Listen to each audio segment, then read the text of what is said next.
Well, I didn't want to say it this way because it's a little comedic, but I can't think of a better way to open this, which is to say that Giant Bomb really dropped a giant bomb on us today. It's crazy news that they dropped today that Vinny Caravella, Shoemaker, and Alex Navarro are all leaving the site at the end of this week.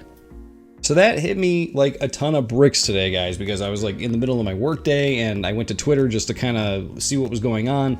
And I saw that Giant Bomb was trending. And I'm like, why are they trending? And I thought it was a joke, because a lot of times people will, post about a celebrity or an actor or a musician or something like that. And you'll see like, oh my God, did somebody die? Right? And you click it and they're all just like, oh, just want to do my yearly reminder that so-and-so is awesome. And you're just like, yeah, okay, great. But this was legit news. This was actual news. And when I clicked on it, I was just like, my jaw just dropped. These guys are joking, right? But no, yeah, they are for sure leaving. They announced it on the Giant Bombcast today. And man, yeah, it was huge, absolutely huge for me. Some of you get it, and you're going to be on here to kind of like, wipe away the tears with me because it's a big deal because these guys have been there. At least two of the guys have been there since the beginning. Brad and Vinny both have been there. I don't think they're considered co-founders of Giant Bomb, but like they were basically there since the inception of the website. And I can say for me personally, I mean, I've listened to these guys weekly for like the past 13 years or so. So I could definitely say I'm going to miss those guys. Good luck to them wherever they're going. I don't know what's happening. It's very strange that they're all leaving on the same day. I could definitely see it being scattered, if they all wanted to announce it and said like, hey, I'm leaving next month. Hey, I'm leaving during the summer. And none of them have given any clues as to where they're going or what they're doing. And Jeff Gerstmann hasn't talked about, what's going to happen with Giant Bomb going forward. He says he's not leaving. But I don't know if that means they're going to hire new people or what. So it's all kind of thrown up in the air.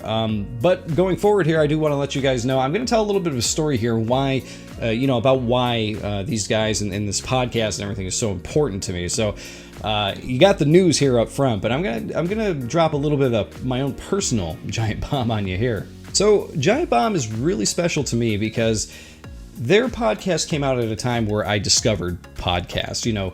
12, 13 years ago, when I started at my new job, like basically like it was a time where I was pretty alone, I will say. This isn't going to get maudlin, it's not depressing, so don't go that route. But it was a good time for me because I didn't have a lot of friends to talk, video games with. That I found a lot of different podcasts to listen to that were great. I listened to a lot of the IGN podcasts at the time. I listened to the One Up podcast before they got shut down, turned into Rebel FM. But my favorite of all was the Giant Bombcast, and I have been listening to these guys, man, since I feel like since the inception. Like when I discovered the website and the videos they were doing, and then I found out they did a podcast every week, I was just like, whoa, I kind of blew my mind. I'm not gonna lie and say that I knew these guys, back from the day, or from back in the day with the GameStop stuff, the hotspot and everything. I didn't really listen to back then. But I remember reading about Jeff Gerstmann being laid off from GameSpot and, all that unfolded from there when he created Giant Bomb and everything. And I was basically, I would say I was there like right after they went from the arrow pointing down podcast stuff. Because I remember starting with Giant Bombcast, but I went back to all the arrow pointing down stuff where I think, if I remember correctly, it was just Jeff and Ryan Davis, and they just told jokes and, tested out like energy drinks and did all kinds of funny crap back then, man. I mean, this was like 2007, 2008, like in that vicinity there. So things were a lot different, like they were pioneering this stuff, not just the podcast, but the video coverage too. They talk about it a bit in the podcast, the Giant Bobcast this week. But we're not going to go too far down that road. You can always look that stuff up if you want to hear it. But regardless, in my personal life, this was a weekly must listen for me. Like as soon as a new Bombcast dropped, like I was super happy. Like that just made my day because I was like, okay, I know I have this work to do in the morning, and then in the afternoon I have this like really easy stuff I can do, so I'm going to listen to it then, And it was just like the highlight of my day and the highlight of my week sometimes. So listening to all these guys who started out there back in the day, the camaraderie they had, I think, is what really sold me on it. Like I said, I didn't have a lot of friends to talk to who played video games, not a lot of people to talk to about video games and stuff. So to listen to these 4 or 5 guys, talk about video games week in and week out, and watch their videos and everything, and do a lot of funny stuff too. And the guys were really funny. Like Ryan Davis, man, I miss the guy. R.I.P. for sure. He was easily my favorite guy in the podcast, and he was so funny. My God, yeah. And when he died, oh man, it was such a man. It was a sad day for me. It was one of those things where it's like, I don't even know this guy, and I'm tearing up about what happened. Like, I'm never going to hear this guy on the podcast again. And I remember actually going through and listening to old episodes of him on the podcast. I went back and listened to old, E3s with him on there, because him and Jeff together were super funny. And you add Vinny Caravella in there with Ryan sometimes, and those two just like created magic and everything. And it was just like, oh my God. And that was what I liked about Giant Bomb. It wasn't so serious all the time. And the jokes they told were really funny. Like, especially with Ryan on the podcast, they were a bit more, risque at the time. I feel like Giant Bomb has definitely softened a bit over the years, for sure. And that's okay. We're all getting older. We're all having kids, and I don't have a problem with that or whatever. But at the time, it just hit the mark with me perfect. I was single. I was listening to these guys like tell these funny jokes and everything, drinking energy drinks and whatever. It's 2008, right?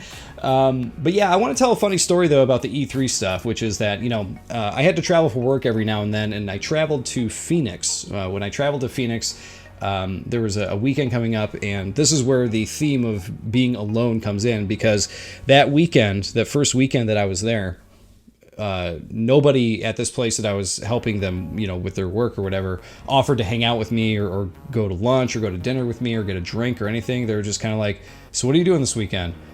And I was like, yeah, I don't know. I don't really have plans. And they were just like, all right, well, you could do this, you could do that. And someone mentioned the Grand Canyon. They're like, it's kind of far away. But I said, you know what? No one's offering me or offering to do anything with me. So I said, I'm going to drive to the Grand Canyon and see it for myself, because who knows if I'll get the chance again, right? So that is exactly what I did. I had a rented Jeep that I got from the company loan there, and I had an auxiliary port in the radio in the Jeep, because back then that was pretty amazing. And I had my iPod. So that week, because I was so busy with work, because I was working, at a different station, I was working in Phoenix, not at my normal desk or whatever, there was no way I could listen to podcasts at work. So I had a whole week's worth of the E3 podcasts to listen to. And I was like, great. So I'm going to listen to a bunch of these on the way up and the way back from the Grand Canyon. That's exactly what I did.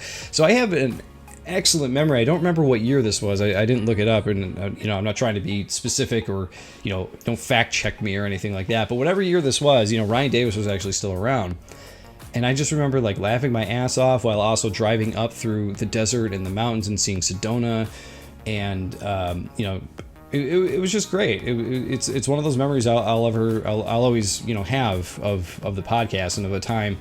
It's definitely a time I look back on too and think like, man, those were the days, because I was completely, like I said, I was completely alone out there, and I could do what I want. And what I chose to do was like, I'm going to be a complete nerd. I'm going to listen to the Giant Bombcast E3 podcasts, and I'm going to drive from Phoenix to the Grand Canyon and back and listen to all the jokes and funny interviews and stuff from that week. And that's what I did, and it's a great memory for me. So the question from here is, what happens to Giant Bomb now? Well, Jeff Gerstmann is still there. He said he's going to stick around, so I don't know if that means that he plans to hire new people to replace these guys, or what's going to happen. I know Jeff, Jan, and Jason, 3 J's, I never even realized that, they're all still there. So it's Jeff and 2 video guys, kind of like, I guess they're going to see what they're going to do here. I don't know what it's going to evolve into, but I'm going to stick around and see what happens. I'm interested to see where the other guys are going to. I'm interested to see what Jeff is going to do with this new incarnation of Giant Bomb, and see where things go. But anyway, I just want to say good luck to Brad, Vinny, and Alex. No matter where they're going there, I hope everything is all right. Hope they do well with whatever they do. I will definitely follow to see what's going on with them. And looking forward to seeing what Giant Bomb will become here. But yeah, guys, if you stuck around, thank you for watching. And of course, I will see you all next time.